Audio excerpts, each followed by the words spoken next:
안녕하세요. 저는 40대 중반의 여성입니다. 요즘 시국이 시국이다 보니 거의 사람들도 만나지 못하고 회사와 집만 오가면서 지내고 있습니다. 그렇게 출근할 적이나 퇴근할 적에 여러분들의 사연을 들으면서 시간을 보내고 있어요. 여러분들이 보내주는 이야기를 들을 때마다 나라면 이렇게 한다, 저렇게 한다 생각을 자주 하곤 했죠. 그래서 저도 얼마 전 남편과 저 사이에 있었던 이야기를 한번 써보고 싶어서 이렇게 사연을 보내봅니다. 이런 적이 처음이라 조금 서툴 수도 있어요. 먼저 저와 남편은 맞벌이 부부입니다. 요즘에는 사실 외벌이 하나로 먹고 살기엔 빠듯한 세상이잖아요. 남편은 저보다 이르게 출근을 하고 저보다 늦게 퇴근을 합니다. 저는 9시 출근에 6시에 퇴근하고요. 제가 하는 일은 야근을 하는 순간이 정말 1년에 손에 꼽을 정도이기 때문에 제 스케줄은 변동이 없다고 봐도 될 정도죠. 그리고 저와 남편 사이에는 딸아이가 하나 있습니다. 지금은 중학생이고 한창 예민한 시기죠. 제 이야기를 시작하려면 먼저 6년 정도 전으로 거슬러 올라가야 합니다. 저희 아버지가 6년 전에 몸이 너무 아프셨습니다. 그렇다고 해서 평소에 건강하셨냐고 물으신다면 그건 또 아닙니다. 원래 지병이 있거든요. 저희 집은 제 친가 쪽에 가족력이 있어요. 제 친할머니도 폐질환을 앓으셨고 아버지도 앓으시고 있고 제 남동생도 폐가 약한 편이거든요. 제 밑으로는 남동생이 하나 있는데 아직도 어렸던 시절을 문득 생각해보면 남동생이 아팠던 기억이 드문드문 나요. 남동생은 감기를 자주 걸렸었거든요. 그런데 감기의 증상이 심해질 때마다 폐렴으로 계속 발전할 정도로 너무 크게 앓아서 엄마랑 자주 입원을 했었던 기억이 날 정도죠. 어렸던 저도 엄마와 시간을 보내고 싶었는데 자꾸 동생이 엄마랑 병원에 가서 자고 오고 그러니까 삐지고 투정도 부리고 동생을 미워했던 기억도 있어요. 물론 커가면서 동생의 그런 부분을 이해했지만요. 그렇게 시간이 흘렀고 제가 먼저 결혼을 하고 뒤따라 제 남동생도 결혼을 하게 되었어요. 그런데 저희가 나이를 먹은 만큼 저희 부모님도 나이를 먹게 되잖아요. 당연히 엄마든 아빠든 몸이 고장나는 것도 어쩔 수 없는 노릇이고요. 아빠도 그렇게 점점 병을 앓으시게 되었어요. 원래는 참 건강하신 분이셨는데 65이 되던 해부터 점차 건강이 안 좋아지셨죠. 아무리 엄마가 노력을 한다고 했지만 저희 엄마 나이도 적지 않다 보니까 아버지가 요양원에 입원을 하셨어요. 다 늙어 빠져서 마누라 고생시키고 싶지 않다고 하시면서 자진해서 요양원을 알아보셨죠. 그때 남편에게 저희가 모시고 살면 안 되냐고 간곡하게 부탁을 해봤지만 남편은 처남을 두고 왜 우리가 모셔야 되냐고 따져들기 시작하더라고요. 그쵸. 제 남동생이 모실 수도 있죠. 그런데 저도 아빠의 자식이잖아요. 그리고 남동생네는 저희 집보다 벌이가 더 좋지 않아요. 둘 사이에 아이도 있는데 세 사람 먹고 사는 것도 빠듯한 형편이니 말 다 했죠. 그럼 사정이 조금 나은 저희가 모셔도 되는 일이잖아요. 남편은 아들이 그런 걸 해야 하는 것 아니냐며 따져드는데 그 모습이 서운하면서도 한편으로는 이해는 되더라고요. 불편할 것이 눈에 불 보듯 뻔했겠죠. 그래서 이해도 안 되고 납득도 안 되었지만 하려고 노력했습니다. 그렇게 저희 부부가 옥신각신하는 틈에 아버지는 혼자 요양원에 들어가셨고요. 저희 부부 눈치를 보게 해드린 것 같기도 하고 안 그래도 아프신데 마음 쓰게 한 것만 같아서 죄스러워서 참 원통하다 느껴질 만큼 슬펐네요. 그렇게 요양원에 계시다가 아버지는 갑자기 심장을 부여잡으며 쓰러지셨습니다. 바로 응급실로 실려가셨고 입원을 하시게 되었어요. 천만다행으로요.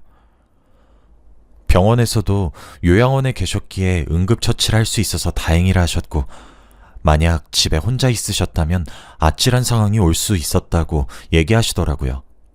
심장에 문제가 생겼고 당장 수술을 해야 한다고 하셨죠. 그렇게 아버지는 늙은 나이에 10시간이 넘는 수술을 성공적으로 마치셨습니다. 제가 그 연락을 받았던 순간은 아버지는 이미 수술방에 들어가셨을 때였어요. 회사에서 일을 하다 그 연락을 받고 무슨 정신으로 병원에 찾아갔는지 기억이 하나도 안 납니다. 그냥 병원 수술실 앞에 도착했을 때 통곡하시는 엄마를 남동생이 달래고 있었던 것밖에 기억이 안 나요. 아버지는 수술을 마치고 병실에 입원을 하시게 되었는데 저희 가족들은 가슴을 쓸어내리는 것과 동시에 현실적인 문제들을 걱정해야만 했어요. 사실 저도 남동생도 형편이 그리 넉넉하게 살고 있는 편은 아닙니다. 제가 남동생보다 아주 조금 더 나을 뿐이죠. 그래서 어머니가 일을 하시면서 아버지 요양병원에 돈을 납부하고 있고 생활비를 책임지고 계세요. 그러니 어머니가 병원에 상주하시면서 간병을 할 수도 없고 저희 남매가 할 수도 없죠. 돈이 조금 들더라도 간병인을 구하라고 얘기를 끝냈는데 간병인도 뭐 그리 쉽게 구할 수 있나요? 번갯불에 콩 볶아 먹듯 순식간에 일어난 일이다 보니 간병인도 정말 구하기 힘들었죠. 그래서 당장 며칠간은 병원에 상주해야 할 사람이 필요했어요. 그런데 적합한 사람이 바로 저더라고요. 그리 긴 시간도 아닌 일주일 정도만 상주하면 되었는데 일주일 정도 휴가 내는 것은 저한테 그렇게 부담스럽지 않았거든요. 그리고 자식인 제가 해야 하는 일이라고 당연히 생각했고요. 제가 일주일 간병을 하고 나면 엄마가 며칠, 동생이 며칠 휴가를 내서 간병인 구할 때까지 돌려막기 하듯 지내기로 했죠. 집에 돌아와 남편에게 자초지종을 설명했는데 제게 화를 덜컥 내더군요. 왜 자신과 상의 없이 통보하냐고 하면서요. 저요, 정말 서운했어요. 남편은 제 동생네 부부를 두고 며느리가 있으면 그런 건 며느리가 해야 되는 거 아니야? 처남은 뭐 하는데? 라고 하면서 제가 일주일씩이나 일을 빼고 간병하는 것 자체를 반대하더군요. 그리고 이런 걸 왜 자신한테 상의하지 않고 결정을 하는 것이냐고 하면서요. 그래도 제가 자식인 내가 해야지.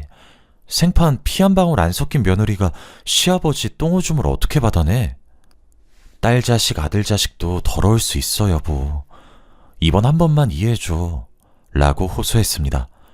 그랬더니 그래, 네 멋대로 해라. 아주 내가 우습지? 어휴, 하면서 가지 말라는 메시지만 보내더군요. 아무리 남편에게 논리적으로 감정적으로 설명을 해도 네 알아서 해. 너 잘났잖아. 라는 등의 답변으로만 일관하고 있는데 진짜 오만 가지 감정이 교차하더라고요. 그리고 그때가 또 메르스가 한창 유행할 당시였습니다. 지금처럼 마스크를 쓰는 일을 생활화해야 할 정도였죠. 그렇게 한참 너 알아서 해라, 너 맘대로 해라 라는 말로 간병을 막더니 나중엔 메르스를 꼬투리 잡아 딸아이를 내세웠어요.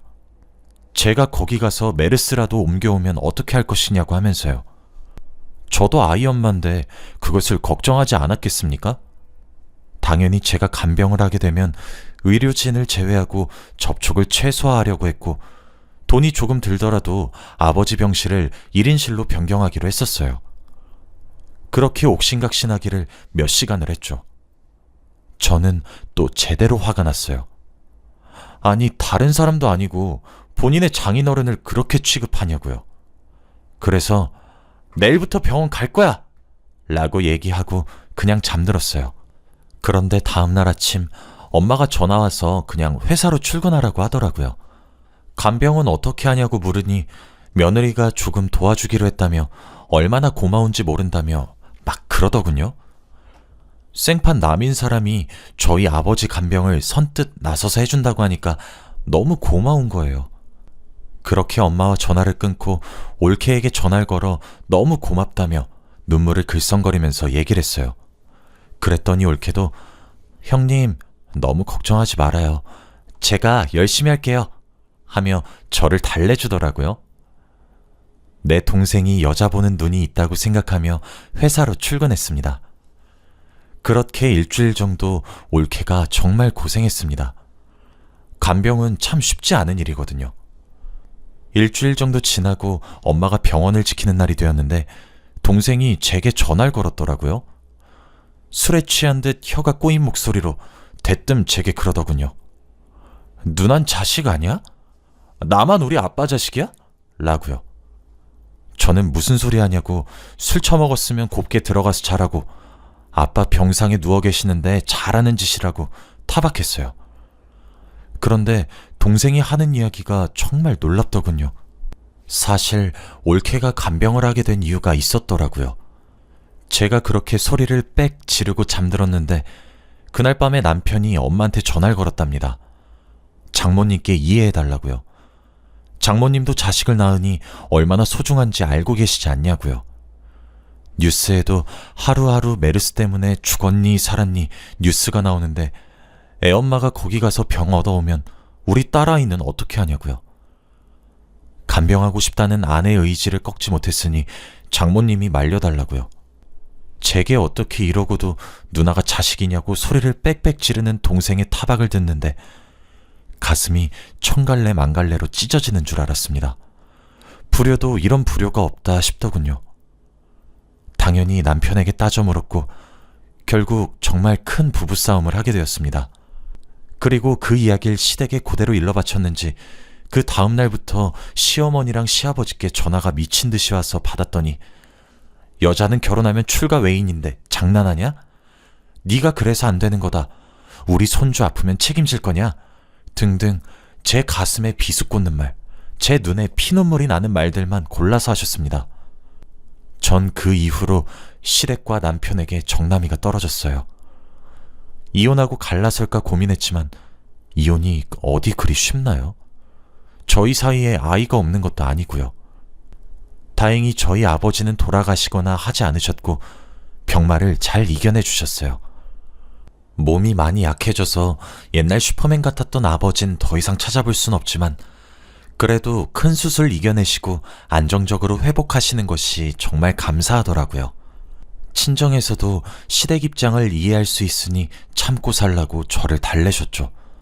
본인들 가슴에도 대못이 박혔을 텐데도 말이에요. 전 그 이후로 시댁의 발길을 끊었고 남편과도 대면대면하게 지내기 시작했습니다. 사람이 힘든 상황을 겪고 있을 때 받는 취급을 알게 되니까 정신이 차려지더군요. 아이를 위해 이혼을 감행하진 않았지만 그때부턴 뭐 부부라기보다는 동거인처럼 지냈던 것 같네요. 저도 가슴에 상처가 컸던 탓이었겠죠. 각자 부모는 각자가 챙기자고 했어요. 그제서야 보이는 게 결혼하고 아이가 초등학생이 될 동안 저는 친정집을 명절을 제외하곤 가보지도 못했더라고요. 그걸 그제서야 깨닫는 제가 얼마나 한심했는지 모릅니다. 그렇게 지금까지 6년을 살아왔어요. 아이가 성인이 되면 갈라서려고 했어요. 그런데 참 세상 일이 신기하고도 우스운 것이 많나 봐요. 남편이 며칠 전에 제게 그러더라고요. 시아버지가 병에 걸리셨고 급하게 입원을 했다고요. 그래서 간병할 사람이 필요한데 며느리인 저보고 좀 나서서 도와달라고 합니다. 남편 자신도 본인이 참 염치 없는 부탁을 하는 것은 알고 있는지 우물쭈물 하면서 말을 하는데 헛웃음이 나오더라고요. 왜? 아니, 간병 좀 도와달라고. 그러니까 내가 왜? 당신 며느리잖아. 그런 네 여동생은 뭐 하는데? 그런 건 자식이 해야 되는 거 아니야? 아니, 동생도 자기 가정이 있잖아. 걔도 돈 벌고 있는데 어떻게 그럼. 나는 그럼 돈 안 벌어? 말 같지도 않은 소리 하지 마. 당신은 우리 아버지 아프셨을 때 뭐 하긴 했어? 염치가 없어도 정도껏 없어야지. 고작 6년 전에 그딴 식으로 내 마음뿐만 아니라 우리 가족 모두의 가슴에 피멍을 만들어 놓고 뭐? 간병을 도와? 며느리가 해야 해? 기가 막혔어 진짜. 말 같지도 않은 소리 할 거면 닥치고 꺼져. 꼴도 보기 싫으니까. 남편도 할 말이 없는지 입을 꾹 다물더군요. 전 그 일 이후 남편과 마음이 떴고 각방을 쓰면서 생활하고 있거든요. 그 다음날 시어머니가 오랜만에 전화를 주셨더군요. 평소였으면 받지도 않았을 텐데 뭐라고 하는지 궁금해서 받았습니다. 맨날 나한테 야, 너 거기 네가 등등 거지 같은 호칭으로 부르더니 자신이 어떤 입장인지 이제 아시는 모양인지 말투도 세상 공손해지셨더라고요. 얘야, 좀 도와다오. 우리가 너한테 상처 준 것들도 다 미안하구나. 좀 도와줄 수 없겠니? 내가 나이가 너처럼 젊은 것도 아니잖니. 매정하게 굴지 말아다오, 얘야. 어머니, 저 정말 너무 웃겨요. 세상이 참 불공평하다고만 생각했었는데 얼마나 공평한지 모르겠네요. 어머닌 그저 말뿐인 사과 몇 마디 하면 제가 바보 천치처럼 예 어머니 하면서 달려갈 거라고 생각해서 제게 전화를 거신 건가요? 정말 우습고 기가 막히고 제 남편도 어머님도 뻔뻔하다 못해 기가 질리네요. 제가 왜 도와야 해요? 잘난 아가씨 시키세요. 아 맞다. 딸들은 결혼하면 출가 외인이라고 하셨죠? 그래도 뭐 어쩌겠어요. 며느리는 제가 안 할 거라는데 딸이라도 도와야죠. 안 그래요, 어머님? 더 이상 저한테 시아버님 간병 가지고 연락하는 일 없으셨으면 좋겠어요. 염치가 있으시다면 말이에요. 라고 쏘아붙인 뒤 전화를 바로 끊었습니다. 회사에서 일을 하다 전화를 받은 거였는데 전화를 끊고 얼마나 배를 잡고 웃었는지 몰라요. 저도 그렇게 웃는 제게 놀랄 만큼요. 전 제가 그렇게까지 생각이 들 줄 몰랐는데 정말 죄송스런 생각이지만 꼴좋단 생각이 절로 들더라고요. 그날 밤 집으로 돌아가니 남편이 웬일로 먼저 집에 들어와 저를 반기더라고요. 집도 싹 치워놓고 저녁도 차려놓고 꽃도 한 다발 건네고 식탁 위에는 와인과 케이크도 놓여져 있었습니다. 결혼하고 난생 처음으로 남편이 집안일을 했고 제게 이벤트를 해준 거죠. 속이 얼마나 뻔히 보이는 일입니까? 정말 기가 더 질리더라고요. 여보, 오늘 고생했고 수고했어. 음식은 입에 좀 맞아? 처음 해봐서 잘 모르겠네. 오늘 한번 해보니까 여보야가 나한테 얼마나 사랑을 쏟은 건지 알겠더라. 항상 고마웠어. 하고 싶은 말이 뭐야? 응? 아니, 속이 빤히 보이니까 모른 척이 안 돼서 물어보는 거야. 나랑 지금 뭐 하자는 거야? 그게... 그래, 말할게. 우리 집에 우리 부모님 데려와서 모시고 사는 건 어때? 그게 아버지가 암이잖아. 병원도 우리 집에서 훨씬 가까우시고 아무래도 엄마 혼자 아버지 곁을 지키는 건 좀 걱정도 많이 되고 엄마 저러다 쓰러질 것 같아서. 내가 왜? 응? 내가 왜 그래야 되는 건데? 당신은 내 와이프잖아. 우리 부모님 며느리이고 당연한 도리지. 당신은 그럼 우리 아버지 아프실 때 사위돌이 했어? 며느리랑 사위랑 어떻게 같아. 그땐 내가 미안해. 지금 생각해보니 너무 심했던 것 같아. 앞으로는 당신 친정에도 자주 가자. 어? 내가 앞으로는 더 잘할게. 아니, 잘해주지 않아도 괜찮아. 우리 6년 동안이나 각자 부모님 각자 챙기고 살고 있고 쓰는 돈도 생활비만 따로 각출해서 쓰고 있잖아? 당신 이러는 거 정 떨어져. 지금이라도 갈라서고 싶은 거 내 자식 얼굴 봐서 참고 있는 거야. 왜? 당신도 당신 부모 아프다니까 가슴이 찢어져? 그래서 나한테 사과하니? 당신은 그럼 우리 아버지 아프실 때 나한테 그렇게 행동해서 사람 자존심이며 마음이며 다 짓밟아 놓고 내가 당신 부모 웃으면서 간병할 거라고 생각했니? 네가 만약에 그때 나한테 먼저 모시자고 했거나 간병이라도 마음 편하게 하라고 보냈으면 이번엔 네가 말 안 했어도 내가 모셨을 거야. 내가 누구 좋으라고 그래? 내가 당한 게 있는데. 왜? 난 뭐 너처럼 똑같이 굴면 덧나? 미안하다고 하잖아. 더 잘하겠다고 하잖아. 장인어른이 그래서 돌아가셨어? 아니잖아. 이젠 건강하시잖아. 그런데 우리 아버지는 암이라고. 여보, 제발. 우리 아버지도 심장에 문제 생겨서 생사를 오락가락했어. 당신, 우리가 살고 있는 집에 시부모님 한 발자국이라도 들이면 바로 이혼이야. 그것만 명심해. 그러게 인생 한 치 앞을 못 본다는데 나한테 왜 그랬니? 평생 후회하며 살아. 너 자꾸 이런 식으로 나오면 이혼 소송 걸 거야. 넌 부양의 의무도 소홀히 하고 지금 나한테 부부의 의무도 소홀하게 하잖아. 재산 다 뺏기고 홀몸으로 구차하게 쫓겨나고 싶으면 자꾸 그딴 식으로 나와봐 어디. 와, 이젠 회유가 안 되니까 또 협박을 하네. 그래, 이혼 소송? 걸어봐. 나라고 증거 없는 줄 알아? 너 나랑 각방 쓰고 술집에 여자 만나러 다녔더라? 네 신용카드 거래 내용만 조회해봐도 내가 소송에서 이겨. 말이 되는 소리 좀 해. 왜? 내가 각방 쓰고 멍청한 여자라서 그딴 것도 모르고 있었을까봐?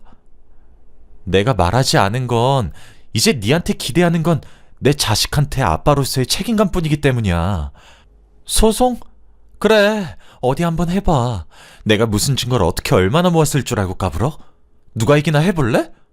열받게 하지 말고 네 방으로 꺼져. 꼴도 보기 싫으니까. 그렇게 대화를 종료했고 그날 이후 지금까지 매일 꽃을 사오고 집안일을 하고 그러고 있습니다. 여러분들은 각방 쓴다고 술집에 여자 만나러도 들락거리고 친정알길 우습게 하는 남편을 왜 데리고 사나 싶으시죠? 그런데 저도 참 제 자식 얼굴이 눈에 밟혀서 이혼이 망설여지더군요. 이혼이 또 어디 그렇게 쉬운 일도 아니고요. 남편은 제게 무릎을 꿇으며 지난 날을 반성한다고 눈물 어린 사과를 하기도 했고 해도 너무하는 것 아니냐고 피도 눈물도 없는 사람이냐고 윽박을 지르기도 했으며 자신이 노력하겠다고 행동을 고치기도 했습니다. 그런 남편의 일련의 모습을 보니까 전 오히려 정이 떨어져요. 할 수 있는 사람이었는데 노력을 안 했단 사실이 더 뼈저리게 와닿거든요. 그냥 아이고 뭐고 제가 키우고 이혼할까 생각도 드네요. 아이도 이제 어느 정도 커서 제 심정을 이야기하면 이해해주지 않을까 싶기도 하고요. 이런 생각을 하는 제 스스로가 조금 소름이 끼치긴 하지만 시아버지가 참 많이 아프시다가 빨리 돌아가셨으면 좋겠어요. 시어머니와 남편이 제 눈앞에서 절망하는 모습이 보고 싶네요. 사람 마음 피멍들게 해놓고 뻔뻔하게 나오는 그 모습들도 역겹고요. 전 앞으로 남편의 태도가 어떻게 변하는 것과 상관없이 딸아이가 다 크면 무조건 갈라설 예정이고요. 병간호? 당연히 안 할 겁니다. 여러분들이 보기에도 이런 제가 매정하고 너무한 처사인 건가요?